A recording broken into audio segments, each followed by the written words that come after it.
अस्सलामुअलैकुम स्टूडेंट्स। जी स्टूडेंट्स, आज हम नाइन्थ मैथ की जो हमने सीरीज़ शुरू की हुई है important examples and short questions के बारे में, उसमें आज हम करेंगे chapter number 5 important examples and short question of chapter number. जैसा कि आपको पता है कि इस पाँचवें चैप्टर की 2 एक्सरसाइज थी, अब सिर्फ एक एक्सरसाइज इसमें रह गई है हमारे स्मार्ट सिलेबस में।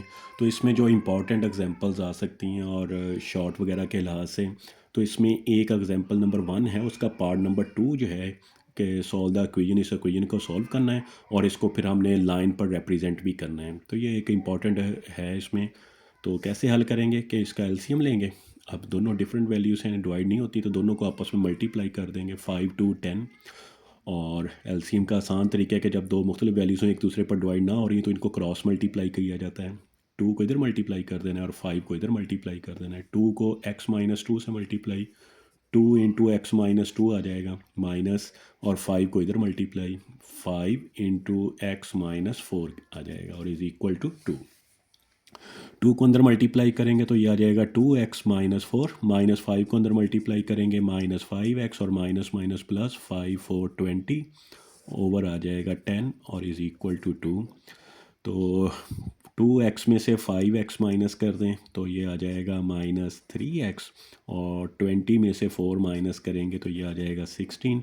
ये 10 इधर डिवाइड हो रहा है, उधर जाकर ये मल्टीप्लाई होगा तो ये हो गया 20। -3 उधर ले जाएं, +20 इधर ले आएँ तो 16 -20 हो जाएगा, -3x इधर आकर +3x, 16 में से 20 -4 और इज़ इक्वल टू 3x, 3 इधर लाकर डिवाइड कर दें तो x इज़ इक्वल टू -4/3 आ जाएगा। ठीक है, ये x का सोल्यूशन सेट आ गया। ठीक है, आप इसको इस तरह कर्ल ब्रैकेट में लिख लें।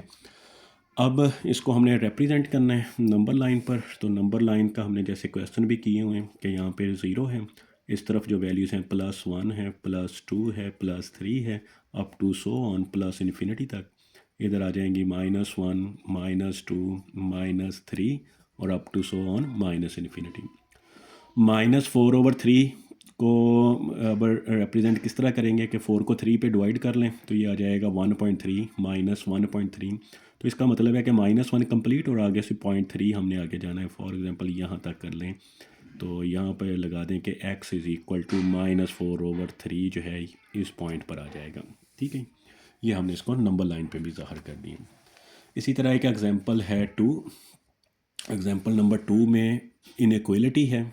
ठीक है, 2/3x -1 लेस देन 0। अब ये इक्वल नहीं है, इनइक्वालिटी है, तो इसका हमने नंबर लाइन पे ज़ाहिर करना है। -1 दूसरी तरफ चला जाएगा तो +1 हो जाएगा, 2/3 उधर जाकर उल्ट हो जाएगा, 1 मल्टीप्लाई 3/2 हो जाएगा। तो x लेस दैन 3/2 को 1 से मल्टीप्लाई 3/2 आ जाएगा। अब इसको भी नंबर लाइन पे ज़ाहिर करना है तो ये 0 है, इधर आ गया +1 +2 और +3 up to so on plus infinity. इधर आ जाएगा -1 -2 -3 और up to so on minus infinity तक निशान लगा लेने।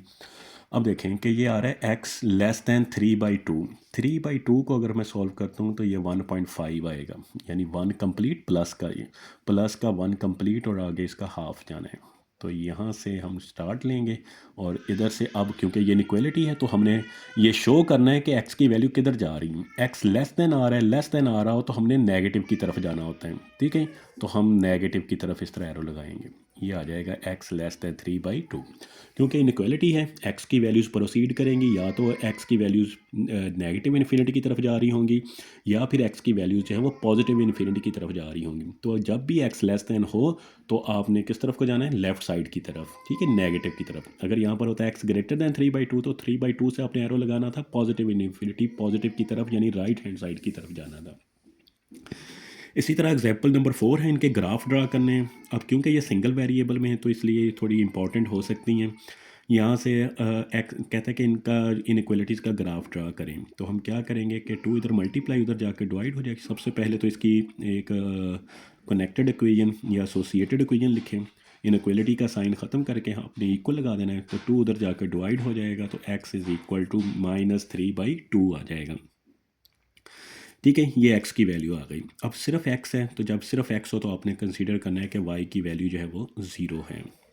तो x की वैल्यूज़ हम ले लेते हैं। इधर +1 आ गया x, इधर आ जाएगा +2, इधर आ गया -1 और इधर क्या आ जाएगा -2। अब x की वैल्यू -3/2 का मतलब क्या होगा कि 1.5, ठीक है। 2/3 का मतलब -1.5, तो यहाँ पर आपने इसको लगा लेना है ये निशान। तो अब क्योंकि y नहीं है, जब y नहीं है तो x अकेले वेरिएबल का जो ग्राफ है वो y के पैरेलल बनेगा, इस तरह इसका ग्राफ बन जाएगा। अब हमने ये भी बताना है कि इसको शेड किस तरफ को करेंगे, ओरिजिन की तरफ जाएगा या ओरिजिन से दूर, ठीक है। जहाँ पर दोनों लाइनें एक दूसरे को कट करी, इसको ओरिजिन का नाम देते हैं 0 0 3। तो उसका मेथड क्या है कि आपने x की जगह पर 0 पुट करना है, ठीक है। आप x की जगह पर 0 पुट करेंगे तो ये सारी साइड 0 हो जाएगी, 0 ग्रेटर देन आ रहा है -3। तो वैसे भी हकीकत में भी यही है, रियलिटी भी यही है कि 0 -3 से ग्रेटर देन होता है। जब हमारी कंडीशन ट्रू हो रही हो तो हमने ओरिजिन की तरफ शेड करना होता है, तो इसका ग्राफ जो है वो ओरिजिन की तरफ इस तरफ को शेड कर देना है, ठीक है। ये इसका ग्राफ आ जाएगा। इस तरह के क्वेश्चन भी हैं सिंगल वेरिएबल के। अब यहाँ पर उसने दिया है कि y जो है वो <2 है, इसी एग्जांपल का सेकंड पार्ट है, y < जो है वो 2 है। तो अब इसका ग्राफ, पहले तो इसको y = 2 लिखेंगे, ठीक है। एसोसिएटेड इक्वेशन आ गई, तो y = 2, y की वैल्यू ऊपर पॉजिटिव होती है, 1 है और ये 2 है, ठीक है। y नीचे की तरफ नेगेटिव होता है तो 2 है, तो हम यहाँ पर इसको शो करेंगे। और अब क्योंकि अकेला y है तो y का ग्राफ हमेशा हॉरिजेंटल लाइन से शो करते हैं, ठीक है। y का ग्राफ ये आ जाएगा, इस तरह एक हॉरिजेंटल लाइन लगा देनी। अब इसमें देखेंगे कंडीशन ट्रू है या फॉल्स है, तो y की जगह पर 0 पुट करेंगे तो 0 <2 आ जाएगा। अगर 0 <2 आया तो ये इसका मतलब ये ट्रू कंडीशन है, ठीक होता है, 0 वाकई छोटा होता है 2 से। तो इसका ग्राफ भी हम जो बनाएंगे, शेड करेंगे, तो ये किस तरफ को करेंगे, ओरिजिन की तरफ कर देना, ठीक है। बाकी आप डिटेल क्वेश्चन मैंने किए हुए हैं, आप उन वीडियो में जाके ये देख सकते हैं सारे क्वेश्चन किस तरह ग्राफ बनता है, वहाँ पर इनकी डिटेल सारी दी हुई है। ये कुछ इंपॉर्टेंट एग्जांपल थी जो कि शॉर्ट में आ सकती थी। अब मैं एक्सरसाइज के बारे में बताता हूँ कि कौन से क्वेश्चन शॉर्ट और कौन से लॉन्ग आ सकते हैं। तो एक ही एक्सरसाइज है, अच्छी तरह इसको तैयार करें, इसमें से शॉर्ट भी आने हैं, इसमें से लॉन्ग भी आने हैं, ठीक है। यानी ये प्लस पॉइंट है कि सिर्फ एक एक्सरसाइज है, इसमें से शॉर्ट भी आएंगे, इसमें से लॉन्ग भी आएंगे। क्वेश्चन नंबर 1 शॉर्ट के तौर पर भी आ सकता है और इसमें लॉन्ग भी अटैम्प्ट हो सकता है, 5 और 6 पार्ट उसका लॉन्ग के तौर पर भी अटैम्प्ट कर सकता है वो। इसी तरह क्वेश्चन नंबर 2 है, शॉर्ट के तौर पर, सारे पार्ट शॉर्ट के तौर पर भी आ सकते हैं, लेकिन उसमें 5 और 6 पार्ट जो हैं वो लॉन्ग क्वेश्चन के तौर पर भी दे सकता है आपको, ठीक है। इसी तरह क्वेश्चन नंबर 3 है, वो सारा शॉर्ट क्वेश्चन में आएगा, ग्राफ ड्रा करने हैं हमने उसमें, तो वो सारे का सारा शॉर्ट में ही आ सकता है। क्वेश्चन नंबर 4 से मस्ट है कि लॉन्ग क्वेश्चन जो आएगा वो क्वेश्चन नंबर 4 से ही आना है, ठीक है। क्वेश्चन नंबर 4 ग्राफ के बारे में ये है, ग्राफ के बारे में, तो इसमें से लाजमी तौर पर लॉन्ग, ज़्यादा चांसेस यही हैं कि इस चैप्टर में से जब भी लॉन्ग आएगा तो वो क्वेश्चन नंबर 4 में से ही आएगा, ठीक है। बाकी इसकी रिव्यू एक्सरसाइज है वो आपने शॉर्ट के तौर पर करनी है, सारी इसकी MCQs अच्छी तरह तैयार करने हैं। तो यही था इस चैप्टर से, बिल्कुल आसान सा और सिंपल सा चैप्टर है, अच्छी तरह इसको तैयार करें।